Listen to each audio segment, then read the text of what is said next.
아멘. 네, 나의 힘이 되신 여호와께서 여러분께 늘 함께 하십니다. 인사 나누시겠습니다. 주님의 사랑이 함께 하시기를 원합니다. 오늘도 예배 자리에 서신 여러분들을 주님의 이름으로 환영합니다. 이제 여름이 왔습니다. 건강하시고요. 오늘은 부활절 절기 마지막 7번째 부활주의 주간입니다. 주님이 우리와 함께 하심으로 우리를 힘있게 하시고 또 우리를 쓰시고 우리에게 은혜 주시어서 정말 나의 모든 것에 힘이 되신 주님을 배울 수 있도록, 만날 수 있도록, 그 주님의 도우심이 있도록 하시는 이 살아남의 절기에 여러분들이 은혜를 힘입기를 주님의 이름으로 소망하며 축원합니다. 세 주간 동안 이 베드로의 고백을 함께 묵상하고 있습니다.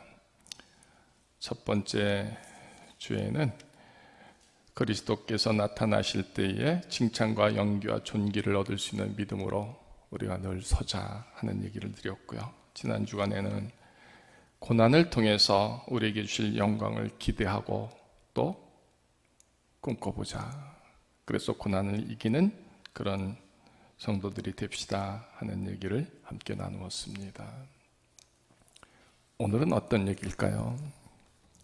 우리 모두가 머릿돌 되게 하시는 그 쓰여짐 앞에 서자. 부활하신 주님은 우리 모두를 머릿돌 되게 쓰신다. 이 제목이 우리에게 이루어지기를 원합니다. 오늘 이 말씀의 고백을 통해서요, 시점이 정해져 있습니다. 이제는 이라는 것입니다. 이제는 더 이상 아니다. 전에는 어떠했느냐?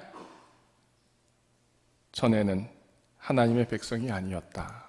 근데 지금은 백성이다라는 것입니다. 전에는 국률이 없었는데 지금은 하나님의 국률하심이 내게 있다.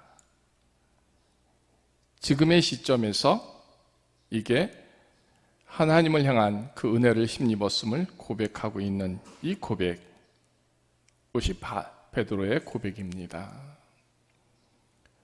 자, 또다시 전에는 어떤 모습이었느냐? 나의 쓰여짐이 거치는 돌이었고 넘어지게 하는 바위였었다. 근데 이제는 아니다라는 것이죠. 이제는 모퉁이 돌의 머릿돌이다. 이 얘기를 하고 있는 겁니다.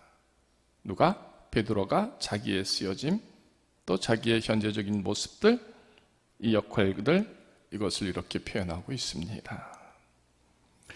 베드로의 고백을 들으면서 오늘 저와 여러분들도 같은 이제는 속에서 이 변화된 모습이 부활하신 주님을 통해서 세워지고 이루어지는 믿음의 그 큰 권능이 여러분에게 함께 하시기를 원합니다. 베드로가요, 우리 주님의 크신 사랑을 가장 많이 받았던 사람이죠. 어디든 주님이 데리고 다니셨습니다. 어디든 언제든 주님이 하시는 일들을 베드로는 바로 옆에서 지켜보았습니다.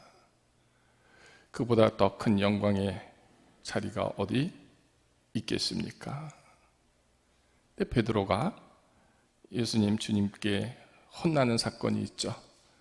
주님이 예루살렘에 입성하셔서 십자가를 짊어지고 고난을 받고 죽으셔야 하겠다 하는 말씀을 하실 때에 주여 그리하지 마옵소서 할 때 주님께로 혼나죠. 사탄아 물러갈라, 이 말씀을 듣습니다. 이 엄청난 핀잔이죠, 책망이죠. 도저히 들을 수 없는 그 책망을 베드로는 듣습니다. 내가 하나님의 일을 생각하지 아니하고 사람의 일을 생각하는구나 함으로 책망을 받습니다. 자신이 무엇을 잘못했는지, 왜 그리 주님이 화냈는지에 대해서 지금은 알지를 못합니다. 단지 혼났을 뿐입니다. 그 책망 앞에 그의 가슴이 아팠겠죠. 주님이 이제 잡혀서 끌려가게 되었을 때 주님은 말씀하셨습니다. 내가 3번씩이나 나를 부인할 것이다. 결코 그런 일은 있을 수 없습니다. 내가 나를 잘 아는데 나는 주님을 배반할 자 아니고 주님을 떠날 자 아닙니다. 그가 스스로 마음을 다졌지만 그러나 결국 3번이나 부인하는 결말을 맺게 되죠. 주님은 돌아가셨고 또 주님은 살아나셨습니다. 부활하심의 소식을 들었을지라도 그래서 베드로의 입장에서는 그 가슴이 먹먹합니다. 아픕니다. 부끄럽습니다. 창피합니다. 그리 사랑하셨던 주님이 떠나고 그 옆에는 아무도 없습니다. 주님을 생각할 때마다 참담함이 되죠. 근데 그 주님이 부활하셨습니다. 더군다나 자신에게로 나타나셨을 때에는 자신을 불렀던 그 갈릴리 바다에서 고기나 잡아야 하겠다 할 때에 다시 나타나셔서 고기를 잡게 하십니다. 그러니 베드로에게 있어서 부활하신 주님은 모든 것을 생각하게 하고 모든 것이 생각나게 하고 기억나게 하는 그런 주님의 역사심이었죠. 동시에 일순간에 지난날의 모든 것들이 다 기억나게 되었을 겁니다. 그래서 부끄러워서 바닷물에 뛰어들죠. 그 주님이 부르십니다. 잡은 고기를 가져와라 해서 그 아침 조반을 함께 드시면서 주님이 베드로에게 물었습니다. 너는 나를 사랑하느냐? 3번씩이나 물으시는 그 물음 앞에 그는 답해야만 했습니다.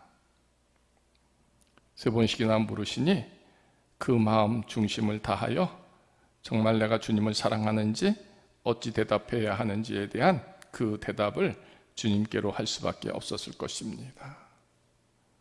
주님 사랑합니다. 주님이 아시나이다 하는 것으로 고백하죠.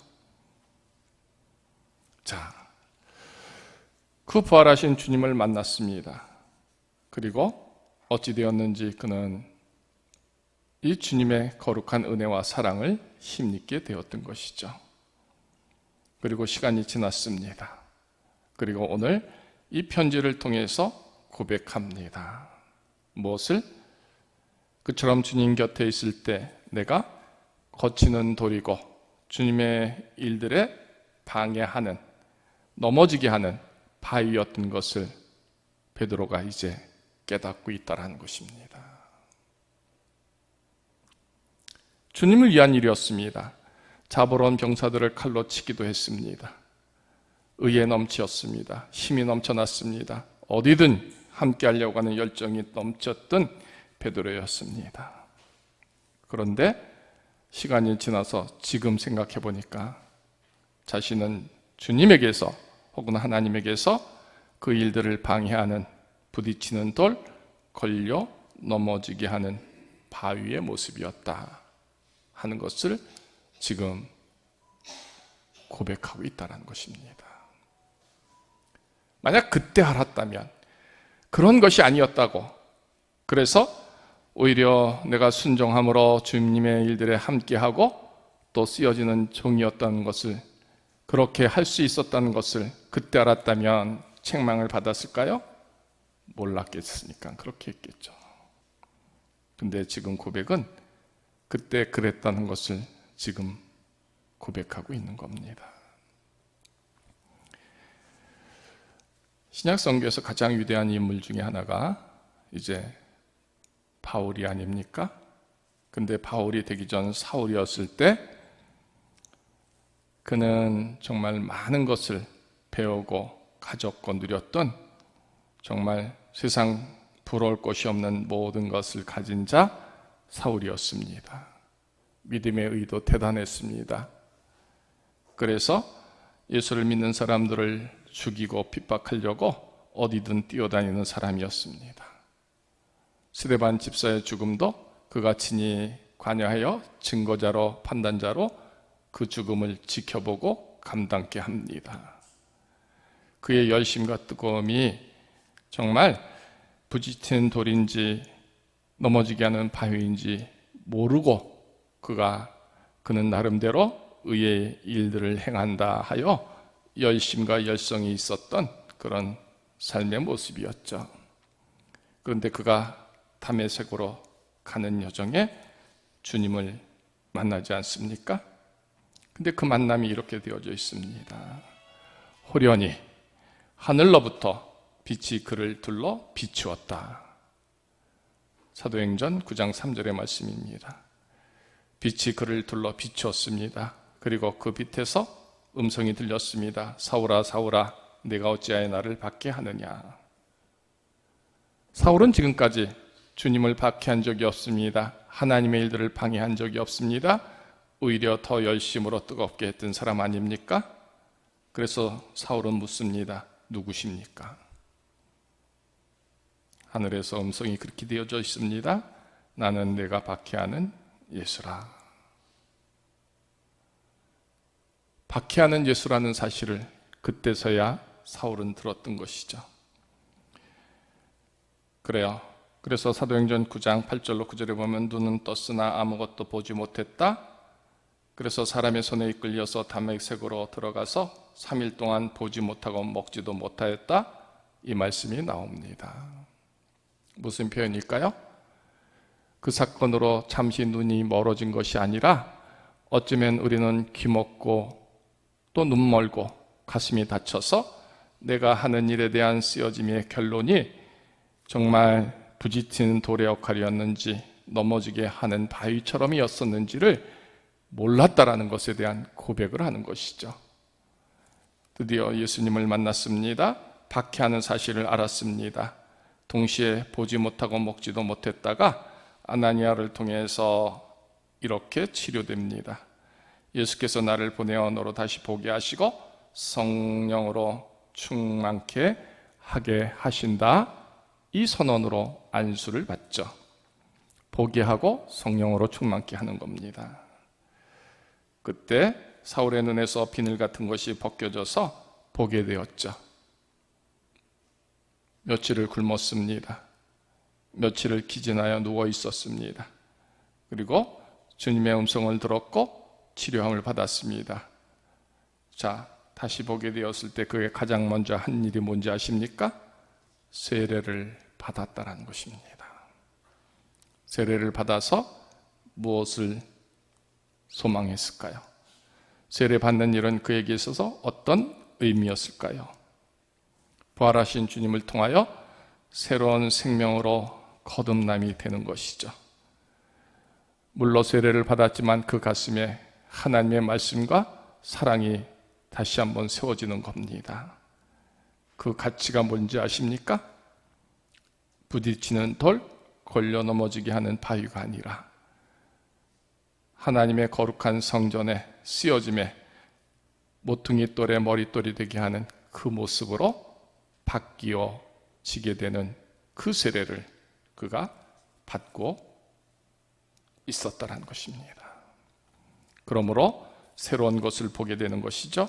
새로운 것을 듣는 겁니다. 이 새로운 것은 하나님의 거룩한 일들의 모습인 것입니다. 자, 오늘 이 시점에서 베드로는 그런 고백을 하는 겁니다. 전에는 이랬는데 지금은 아니다라는 것입니다. 그러니까 자신의 모습을 합니다. 전에는 자신이 부딪히는 돌이고 넘어지게 하는 바위의 역사처럼 쓰여짐이었다라는 것이죠. 전에는 백성도 아니었습니다. 일꾼도 아니었습니다. 국률함도 받지 못했습니다. 은혜도 없었고 말씀도 없었던 사람이었습니다. 이 모든 것을 고백하는 겁니다. 그런데 이 고백 속에서 지금은 아니다라는 것이죠. 지금 내게는 하나님의 국률하심이 있고 사랑하심이 있고 말씀이 있다. 이 표현이 되는 것이고요. 지금은 나는 하나님의 백성됨으로 서고 있음을 표현하고 있는 겁니다. 지금은 적어도 누군가를 넘어지게 하거나 거치게 하지 않는다. 이 표현이 여기에 포함되어 있는 겁니다. 지금의 나는 뭘까? 모퉁이의 머릿돌이다라는 것입니다. 그러면 이와 같은 것들을 어떻게 이루었느냐? 베드로는 이 얘기를 지금 하고 있는 겁니다. 4절, 사람에게는 버림바가 되었으나 하나님께는 택하심을 입은 보배로운 산돌이신 예수께 나아갔다. 예수께 나갔고 예수를 붙잡았다라는 것이죠. 그 죽었다가 살아나신 주님 앞에 섰더니, 그래요, 그분은 실제적인 모습이 사람들에게는 버림받아서 죽음을 당하셨습니다. 사람들에게는 외면을 당하셨습니다. 사람들에게는 핍박을 받았습니다. 사람들에 의해서 십자가에 못 박혔습니다. 그런데 하나님께서는 택하셨고 그를 살려주셨습니다. 그 예수께로 나아갔더니 예수님으로 말미암아 거룩히 받으실, 하나님이 기쁘게 받으실 신령한 제사를 드린 하나님의 제사장처럼 서게 했습니다. 이 고백을 하는 겁니다. 지금 자신의 쓰여짐은 머릿돌처럼 그렇게 서져 있는데 이 모습이 뭐냐? 그리스도를 바라보고 그리스도께 나갔더니 그리스도로 말미암아 하나님이 기쁘게 받으실 신령할 제사를 드리는 거룩한 제사장의 모습이 나의 모습입니다 하는 것입니다. 계속된 표현 속에 이렇게 되어 있죠. 내가 택한 보배로운 모퉁이 돌을 시온에 두노니 그를 믿는 자는 부끄러움을 당하지 아니하리라. 그러므로 믿는 너희에게는 보배이나 이 표현이 있는 겁니다. 보배로운 모퉁이 돌을 시온에 두었습니다. 그 시온에 계신 그 돌이 바로 예수님이고 그 예수님께 나갔더니 그를 믿었더니 그 부활하심의 소망이 내게 있음을 확증했더니 바로 내가 모퉁이 돌의 머릿돌이 모퉁이의 머릿돌이 되게 하셨다. 이 고백을 하고 있는 겁니다. 한마디로 말하면 주님을 다시 바라보았더니 주님께 다시 나갔더니 나의 쓰여짐이 이처럼 바뀌어졌습니다 하는 얘기를 하고 있는 겁니다.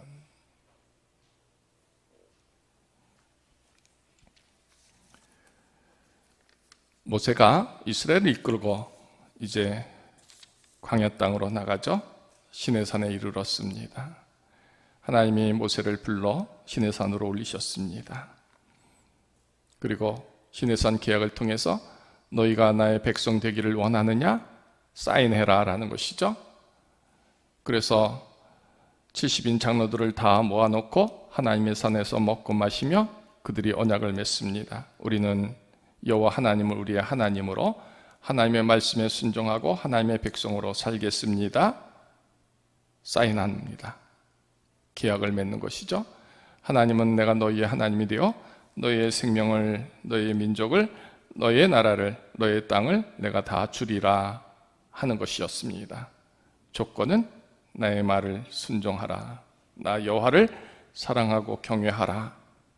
이런 조건들을 달아서 피차 계약하는 것이죠. 그리고 나서 그들이 다 내려가고 다시 하나님은 모세를 불러 시내산으로 올리십니다. 그들에게 주신 두 번째 말씀이 뭔지 아십니까? 성전을 세우는 일에 대한 규례를 주십니다. 법이 세워진 다음에 그들에게 하나님이 원하시는 것은 성전이었습니다. 왜? 성전에 여호와 하나님이 계시니까요. 그들이 하나님께 예배함이 되고 성전을 세우는 모든 일에 그 절차와 순서와 그 기구들과 도구들을 만들 수 있도록 하나님은 말씀하시죠. 그 일을 이루는 일에 40일이 걸립니다. 백성들이 기다리다 참지 못하고 우상을 만듭니다. 금을 모아서 송아지를 만들고 우리를 구원해낸 이스라엘의 하나님이다 하고 선포하죠. 참담한 일이 벌어지자 하나님은 모세를 내려보내십니다. 하나님이 친히 돌에 써주신 그 거룩한 돌판을 갖고 내려오다가 그것을 그 백성들에게로 던져 버리죠. 하나님이 준비하신 돌판입니다. 하나님이 써주신 돌판이 그들의 참담함 속에서 땅에 던져져 깨어져 버리게 되죠. 하나님이 진노하셨습니다. 그러나 모세의 간절한 기도와 이스라엘의 참담한 회개 속에서 하나님은 긍휼히 여기시고 다시 두 번째로 모세를 불러 올리십니다. 이번에는 어떻게? 모세를 통하여 그 돌판을 준비하게 하시죠.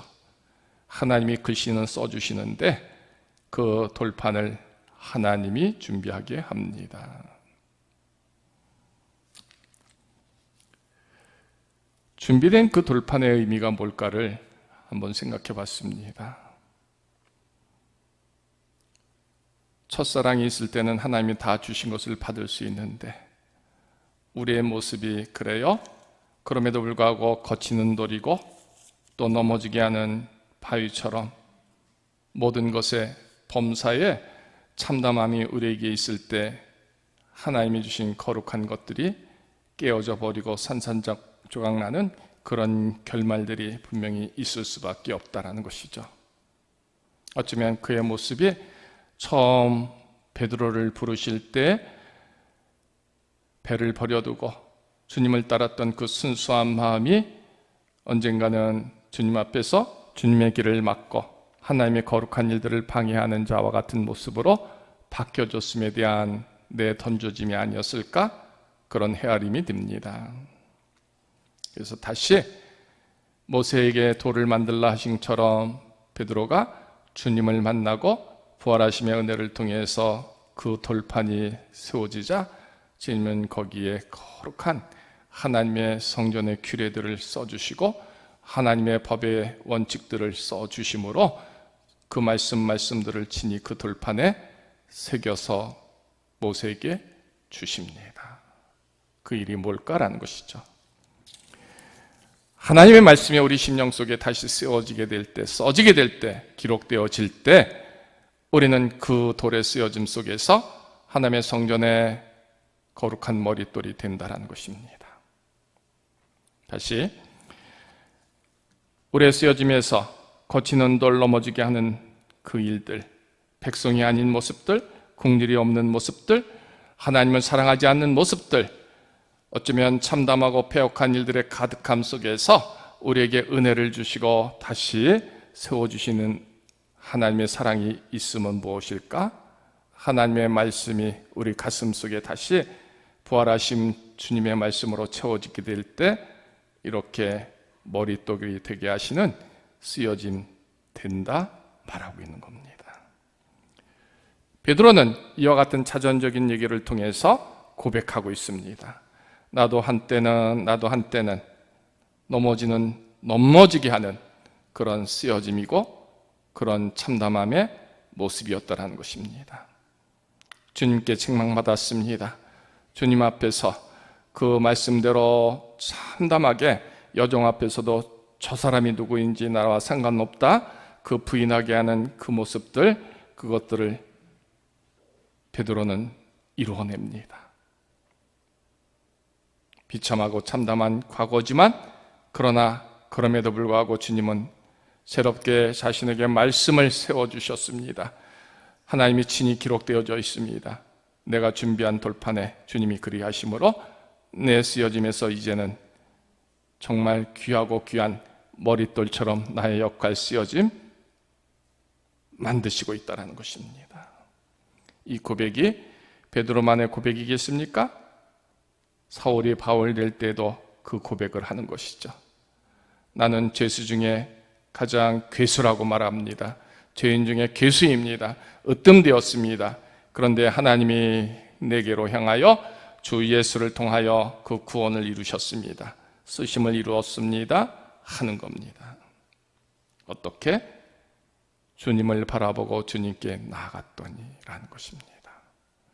주님을 바라보는 것, 주님께 나아가는 것, 이 모습 속에서 우리는 우리의 모습들을 헤아려 알게 하십니다. 그래서 전에는 인과 지금은 이것을 구별하게 하십니다. 부활하심의 거룩한 사랑과 은혜가 있는 사람들은 계속해서 지금은 속에서 전의 것들의 비참함을 보고 후회하게 하고 회복하게 하고 버리게 하고 이겨내게 하고 거듭나게 하시는 그 거룩한 권능을 주십니다. 말씀 속에서 그들이 말씀을 순종하지 아니함으로 넘어졌다라고 하는 말씀이 있습니다. 그 말씀을 주셨는데, 말씀을 들었는데 말씀에 순종함이 없으므로 그들이 넘어지는 것입니다. 넘어지게 하는 것입니다. 그것을 알지 못합니다. 언제는? 전에는. 부활하신 주님의 거룩한 사랑이 내게 조금이라도 있다고 한다면 그 부활하심처럼 나를 살아나게 하십니다. 그래서 결국은 그 사람 속에서 지금은 아니다라는 것으로 고백하게 합니다. 이김을 고백하게 하고 승리자임을 고백하게 하고 이제 그 고비들을 넘어가게 하시고 또 이기게 하신 모든 것들에 대한 찬양을 이루게 하시는 그 결말을 말하게 하는 것이죠. 내가 택한 보배론 모퉁이 돌을 시온에 두었는데 그것을 바라보고 그에게 나아가고 그것을 믿는 자들에게는 부끄러움을 당하지 아니하게 하시는 이 거룩한 약속들, 이것이 부활을 통하여, 우리 주님의 부활을 통하여 우리에게 주신 약속인 것입니다. 그래서 예수를 믿는 사람들은 더 이상 넘어지지 않습니다. 넘어지게도 하지 않습니다. 전의 일들이 부끄럽지 않습니다. 왜? 지금 새롭게 하시고 거룩히 여기시고 은혜 중에 있게 하시고 새 생명됨으로 나아가는 그 거룩한 하나님의 축복이 내게 있기 때문인 것입니다. 그래서 예수 부활의 거룩한 종들은요, 이런 고백을 할 수 있는 겁니다. 게으르지 않습니다. 나태하지 않습니다. 식지 않았습니다. 잠자지 않았습니다. 지금은 깨어 있습니다. 지금은 열심입니다. 지금은 사랑입니다. 지금은 용서입니다. 지금은 뜨거움입니다. 어떻게? 주의 말씀을 순종함으로, 주님을 바라봄으로, 주님께 나아감이 그렇게 내게 있어짐으로 내가 변했습니다. 고백하게 하는 것이다라는 것입니다. 여러분의 고백은 무엇입니까? 어쩌면 우리는 이 주님의 부활의 권능이 없다면 지금 우리의 쓰여짐에서 나의 쓰여짐의 결말이 어떤지도 모르고 마구마구 마냥 그렇게 달려가는 길에 서 있지 않습니까? 지나가 보면 압니다. 그 창피함이 있고요, 그 부끄러움이 있고요, 그 어리석음이 있음을 알게 됩니다. 그 게으름이 있음을 알게 되는 것이죠. 어떤 때?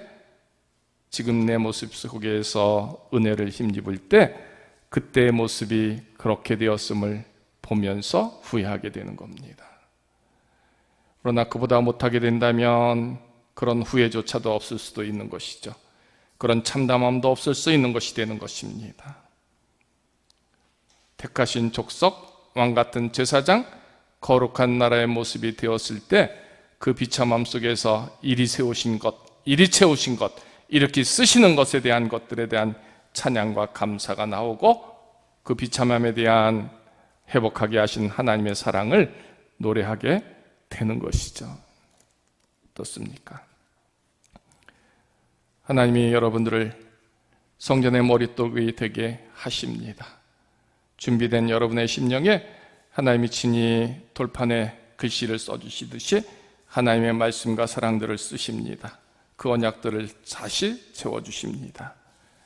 그 말씀에 순종함을 이루도록 나아갈 때에, 바라볼 때에, 열심으로 섰을 때 바로 그 일에 쓰여짐의 모퉁이돌이 머릿돌이 되게 하심처럼 이루신다라는 것입니다. 성전의 기둥 한 겉에 여러분들의 이름이 써지기를 원합니다. 어떻게? 주님의 말씀과 그 거룩한 일들이 내게서 세워졌습니다. 건물의 가장 중요한 부분에 이 집은 만민이 기도하는 집이라 쓰듯이 이 집은 아무개가 수고하여 그 영광을 하나님께 돌리나이다 쓴과 같이 이 집은 내게로 주신 직분과 쓰여짐 속에서 하나님의 뜻이 이루어졌습니다 고백함처럼 그 머릿돌에 여러분들의 이름이 주 예수를 바라봄으로 나아감으로 써질 수 있는 그 귀한 고백들, 이제는이라고 하는 그 역사 속에서 고백함 되기를 소망해야 하지 않을까요? 그의 기한 밑에 들어가게 하신 이의 아름다운 덕을 선포하게 하심이라. 그래요, 머릿돌이 된다라는 그 쓰여짐은 결국은 하나님이 거룩한 제사장처럼 하나님의 아름다운 덕을 선포하는 사람입니다. 자랑하는 사람입니다. 증거하는 사람입니다. 전에는 아니라 지금 속에서, 앞으로 속에서 하나님의 일들을 이렇게 선포하고 정하는 전하는 그런 종들의 모습이다라는 것입니다. 거룩한 제사장처럼 예배하고요, 거룩한 제사장처럼 증거자 되는 그런 모습들이 우리 속에 있기를 원합니다. 여러분 속에 세워지기를 원합니다. 베드로는 고백합니다. 어두운 데서 불러내셨다. 누구를? 나를. 우리 주님이. 그 주님이 나를 세우셨고 내게서 이 거룩한 고백들을 하게 하십니다 하는 것입니다. 아름다운 덕을 선포하게. 아름다운 덕을 하나님께 예배하도록. 말씀을 순종할 때, 여러분 속에 쓰여진 하나님의 말씀이 순종할 때, 쓰여진 말씀이 있음을 알 때, 그 말씀을 들을 때, 그 말씀을 볼 때, 바로 그 자체가 부활하신 주님이 나와 함께 하심의 일들이다라는 것입니다. 하나님의 말씀이 들려집니까? 하나님의 말씀이 내게서 꿈틀댑니까? 하나님의 말씀에 순종함이 내게서 소망이 됩니까? 그 말씀들이 역사하는 일들이 바로 하나님이 모세의 돌판에 쓰여진 것 같은 쓰여짐으로 역사하는 것이고요. 그 쓰여짐 속에서 결국은 나는 성전의 머릿돌로 그 자리매김을 하나님 나라에서 하게 된다는 것입니다. 부활은요, 이런 하나님의 쓰심에 참여하는 일이죠. 주님은 살아나셨고 살아계십니다. 나는 죽었다. 그런데 나도 살아나게 하셨다라는 그 의미가 부활에 참여하는 거룩한 성도의 모습으로 이런 거룩한 머릿돌 되게 하시는 그 일들, 그 역할들, 그것이 이루어질 때 부활은 내게서 세워지는 겁니다. 주님을 바라보라는 것이죠. 예수께 나아갈 때 이 부활의 권능이 세워지는 겁니다. 베드로는 이 참담함 속에서 그렇게 주님이 세우시고 회복하게 하시는 은혜를 고백하고 있습니다. 저와 여러분들이 마지막에 이 베드로와 똑같은 고백으로 나는 버려졌었는데, 나는 아니었는데, 나의 인생은 늘 언제나 넘어지게 하는 돌이고 막는 바위였는데 하나님이 변하게 하시고 하나님이 사랑하셔서 나의 모든 것에 참으로 거룩한 성전의 머릿돌 되게 하셨습니다. 이것이 이름이 우리 모두가 되자라는 것입니다. 부활은요, 주님이 이 일을 이루시도록 저와 여러분들에게 사랑을 주십니다. 권능을 주십니다. 말씀을 주십니다. 이렇게